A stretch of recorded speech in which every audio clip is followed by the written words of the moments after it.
ஈரோடு மாவட்டம் சத்தியமங்கலத்திலேருந்து வரேன். SRT universal matric மேல்நிலைப் பள்ளி. நான் 12ஆம் வகுப்பில் 600க்கு 592 மதிப்பெண்கள் வாங்கியிருக்கேன்.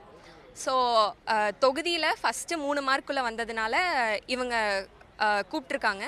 நான் 10th 500க்கு 494 வாங்கினேன். அப்போது எனக்கு இந்த சான்ஸ் கிடைக்கும்னு நினச்சேன், ஆனால் கிடைக்கல. அதுதான் இவங்க ஃபஸ்ட்டு இயர் பண்ண இந்த அவார்ட் செரிமனி. ஆனால் அப்போ எனக்கு கிடைக்கல. ஸோ அந்த ஏக்கம் இருந்துச்சு. அந்த ஏக்கத்தோடவே படித்தேன் 12th கிடச்சிரும் அப்படின்னு. அதே மாதிரி 12th 592 எடுத்தேன். ஸோ நான் நினச்ச மாதிரியே இங்கே வர்றதுக்கு சான்ஸ் கிடச்சிச்சு. காலையிலேருந்தே வெயிட் பண்ணிட்டு தான் இருந்தேன், எப்படா கூப்பிடுவாங்க அப்படின்னு.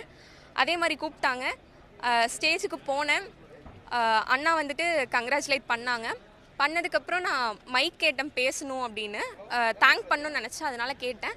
அண்ணா ஃபஸ்ட்டு தரமாட்டேன்னு சொன்னாங்க, சிரிச்சிட்டே தான் சொன்னாங்க. அப்புறம் நான் என்னடா இப்படி சொல்கிறாங்கன்னு, ஆனால் ப்ளீஸ் நான் 1 நிமிஷத்தில் பேசிடுவேன் அப்படின்னு. அப்புறம் அண்ணா 2 கண்டிஷன் போட்டாங்க. ஒன்று வந்துட்டு நீ டிவிக்கே பற்றி பேசக்கூடாது அப்படின்னு சொன்னார். இன்னொன்று வந்துட்டு சிஎம்னு சொல்லி என்ன நீ பேசக்கூடாது அப்படின்னாரு. நானும் ஓகேங்கண்ணா அப்படின்னு. ஆக்சுவலாக நான் அதுக்கு தான் ப்ரிப்பேர் பண்ணிட்டு போனேன். ஏன்னா அவருக்கு கொடுக்கறது வந்து நான் மார்க் வாங்கினதுக்கு தராரு. ஸோ இங்கே டிவிக்கே பற்றி பேசி அவர் சிஎம்னு சொல்லி பேசுகிறதுலையும் எனக்கு வந்துட்டு பேச வேணான்னு நினச்சேன். பேசக்கூடாதுன்னு இல்லை, இருந்தாலும் வேணாம் அப்படின்னு நினச்சேன்.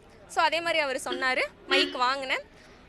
அவருக்கு நன்றி சொல்லிட்டு அதுக்கப்புறமா அவர் இதே மாதிரி இன்னும் மென்மேலும் பல சேவைகளை செய்யணும். இன்னும் எதிர்கால மாணவ மாணவியர்களும் இதை பார்த்து ஊக்கமடைஞ்சு இன்னும் நிறையா படிக்கணும் அப்படின்றத வந்துட்டு நான் ஸ்டேஜ் மூலயமா கன்வே பண்ணேன்.